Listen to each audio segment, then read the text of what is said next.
পৰ্বতঝুৰাত কৃত্ৰিম বানৰ তাণ্ডৱ বগৰীবাৰী ১৭ নং ৰাষ্ট্ৰীয় ঘাইপথৰ পৰা ঐতিহাসিক মা মহামায়া মন্দিৰলৈ যোৱা ৰাস্তাত একাঠু পৰ্যন্ত পানী মা মহামায়া মন্দিৰলৈ ভক্তবৃন্দৰ এতিয়া নৰ সদৃশ যাতায়াত ব্যৱস্থা শেহতীয়াকৈ সমগ্ৰ ৰাজ্যখনতে হোৱা নেৰানেপেৰা বৰষুণৰ ফলত টিপকাই গৌৰাং নদীত বাঢ়নী পানীয়ে না জল না থল কৰি থকাৰ সময়তে বিটিআৰ কোকৰাঝাৰ জিলাৰ পৰ্বতঝুৰা মহকুমাৰ বগৰীবাৰী ঐতিহাসিক মা মহামায়া মন্দিৰলৈ যোৱা ৰাস্তাত আকৌ কৃত্ৰিম বানপানীয়ে বুৰাই পেলাইছে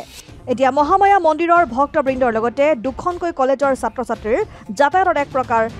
অসুবিধাৰ সন্মুখীন হৈছে মুঠৰ ওপৰত অবৰ্ণনীয় আৰু অকল্পনীয় পৰিৱেশ বিৰাজ কৰিছে বগৰীবাৰী মহামায়া অঞ্চলত ইফালে কৃত্ৰিম বানত অঞ্চলটোৰ 4 জোপাকৈ পুৰণি শালগছ উভাল খাই পৰিছে সেয়ে মহামায়া ১৭ নং ৰাষ্ট্ৰীয় ঘাইপথৰ পৰা মহামায়া মন্দিৰ সংযোগী পকী ৰাস্তা অতি শীঘ্ৰেই জনসাধাৰণৰ বাবে মেৰামতি কৰি দিবলৈ আহ্বান জনাইছে ৰাইজে নমস্কাৰ মই প্ৰথমতে আপোনালোকৰ চেনেলক মই ধন্যবাদ জ্ঞাপন কৰিছোঁ আজি চাওক আজি আমাৰ যেটো ১৭ নং ৰাষ্ট্ৰীয় ঘাইপথৰ সংলগ্ন আমাৰ মহামায়া মন্দিৰ এই মহামায়া মন্দিৰ আমাৰ নামনি অসমৰ লেখত ল'বলগীয়া মন্দিৰ আৰু এই মন্দিৰত অকল নামনি অসমৰ পৰা নহয় সমগ্ৰ ভাৰতবৰ্ষৰ পৰা ইয়াত তীৰ্থযাত্ৰী আহে আজি চাওক আপোনালোকে দেখিব পাইছে আজি যেটো আমাৰ মহামায়া যেটো গেট তৰণৰ লগত যেটো আমাৰ মহামায়া মন্দিৰলৈ যায় সেই ৰাস্তাৰ আজি অৱস্থা চাওক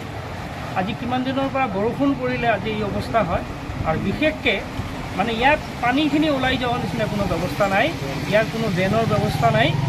যিয়ে নহওক মই আপোনালোকৰ চেনেলৰ জৰিয়তে মই অসম চৰকাৰৰ লগতে বিটিচি চৰকাৰক মই আহ্বান জনাম অনুৰোধ জনাম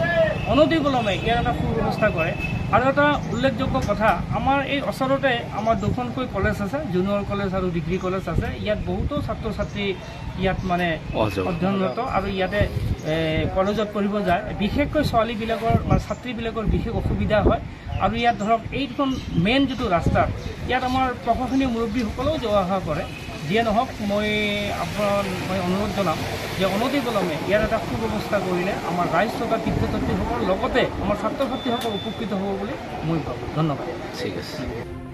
পৰ্বতঝুৰাৰ পৰা কৰুণা অধিকাৰী ৰিপৰ্ট অসম আদিত্য